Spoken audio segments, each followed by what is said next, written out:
The schools wouldn't abide by the rules. The NCAA president predicted chaos. College sports stood on the precipice of disaster. So what happened? The schools changed the rules, and everyone survived. Many thrived. The leaders of college sports today would do well to remember what happened 7 decades ago, because they're about to face a similar choice. The headlines will grow increasingly dire as more information emerges from the FBI's investigation into college basketball. On Friday, Yahoo writers Pat Ford and Pete Thamel published the contents of spreadsheets the FBI took from the office of former NBA agent Andy Miller. The story included a who's who of recent college basketball stars, and the fact that the FBI has wiretaps and witnesses suggests that dozens of high-profile basketball programs could be charged by the NCAA with, at the very least, using players who had broken the NCAA's amateurism rules, and therefore rendered themselves ineligible and, at worst, having coaches or other school employees arrange payments in networks that included agents and shoe company executives. The worst-case scenario? Duke, Michigan State, Kentucky, Texas, USC, Alabama and many others could find themselves headed for a hearing with the NCAA's Committee on Infractions, and those programs could face harsh sanctions. This scandal will be cast as an existential crisis for college hoops in particular and college sports in general. And it could very well be an existential crisis if the people in charge of college athletics let it become one. If the schools simply enforce the rules as written, programs will go down, coaches will get fired, and at some point in the near future CBS and Turner will televise an NCAA tournament almost devoid of name brands and star power.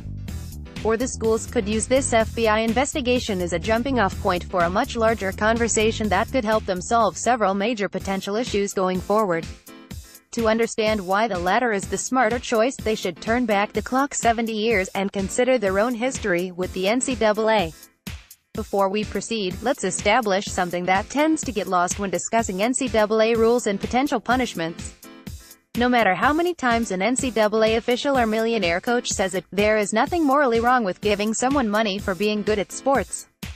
There also is nothing morally wrong with giving even more money to a person who is much better at sports than other people. That position is utterly unassailable. Want to test how unassailable?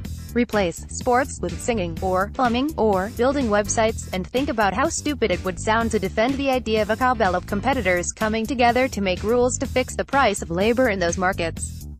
Now that we've established that simple premise, let's examine how the fallout from the FBI investigation could affect the schools and the NCAA. The important thing to remember is that the schools, which make and ultimately enforce the NCAA's rules, have always moved the goalposts when it comes to amateurism.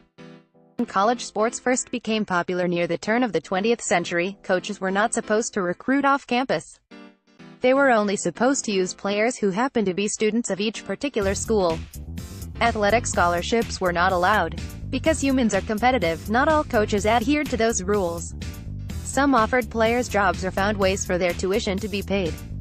Eventually, the schools decided that if everyone was going to give athletic scholarships under the table, they would simply allow athletic scholarships.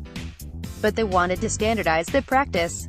The names, the amounts and the mechanisms have changed, but the current college basketball situation isn't all that different from the brief period in which the NCAA's member schools lived by something called the Sanity Code.